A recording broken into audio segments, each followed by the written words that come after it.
Halo, salam sejahtera. Berjumpa lagi dengan saya Mufidah Nur Amalia. Kali ini kita akan belajar menganalisis isi, kemudian struktur, dan juga kebahasaan dalam teks ceramah. Setelah mempelajari materi ini, kalian diharapkan mampu, yang pertama, mengidentifikasi isi dan struktur dalam teks ceramah. Dan yang kedua, mengidentifikasi kaidah kebahasaan dalam teks ceramah. Teks ceramah memiliki bagian-bagian tertentu yang meliputi bagian pembuka, isi, dan juga penutup. Nah, berikut adalah penjelasan tentang bagian-bagian tersebut.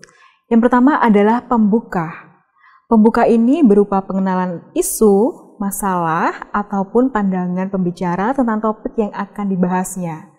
Bagian ini sama dengan isi dalam teks eksposisi yang disebut dengan isu. Bagian yang kedua adalah isi. Isi berupa rangkaian argumen pembicara yang berkaitan dengan pendahuluan atau tesis. Pada bagian ini dikemukakan pula sejumlah fakta yang memperkuat argumen-argumen pembicara. Bagian ketiga adalah penutup. Nah, bagian ini itu berupa penegasan kembali atas pernyataan-pernyataan sebelumnya. Agar lebih jelas, silakan kalian mencermati tabel berikut ini. Setelah mencermati tabel, selanjutnya saya akan menjelaskan cara mengidentifikasi kaidah kebahasaan dalam teks ceramah. Sebagaimana jenis teks lainnya, ceramah pun memiliki karakteristik tersendiri yang cenderung berbeda dengan teks-teks lainnya. Merujuk pada contoh-contoh bahwa teks ceramah itu memiliki kaidah kebahasaan sebagai berikut. Yang pertama, menggunakan kata ganti orang pertama atau tunggal, dan kata ganti orang kedua jamak sebagai sapaan. Kata ganti orang pertama yakni saya atau aku. Mungkin juga kata kami jika penceramahnya mengatasnamakan sebuah kelompok. Teks ceramah seringkali menggunakan kata sapaan yang ditujukan pada orang banyak, seperti hadirin, kalian, bapak-bapak, ibu-ibu, dan saudara-saudara.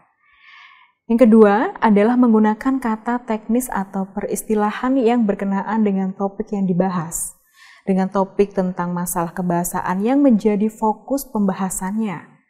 Istilah-istilah yang muncul dalam teks tersebut adalah sarkastis, eufemistis, tata krama, kesantunan berbahasa, dan etika berbahasa. Yang ketiga adalah menggunakan kata-kata yang menunjukkan hubungan argumentasi atau sebab akibat. Misalnya, jika titik-titik maka, kata sebab, karena, dengan demikian, akibatnya, oleh karena itu. Selain itu, dapat pula digunakan kata-kata yang menyatakan hubungan temporal ataupun perbandingan. Seperti sebelum itu, kemudian, pada akhirnya, sebaliknya, berbeda halnya, dan namun. Yang keempat, menggunakan kata-kata kerja mental seperti diharapkan, memprihatinkan, memperkirakan, mengagumkan, menduga, berpendapat, berasumsi, dan menyimpulkan. Dan yang kelima, itu biasanya menggunakan kata-kata persuasif seperti hendaklah, sebaiknya, diharapkan, perlu, dan harus. Nah, sekian yang bisa saya sampaikan. Semoga apa yang saya sampaikan bisa bermanfaat. Terima kasih dan sampai jumpa pada topik berikutnya.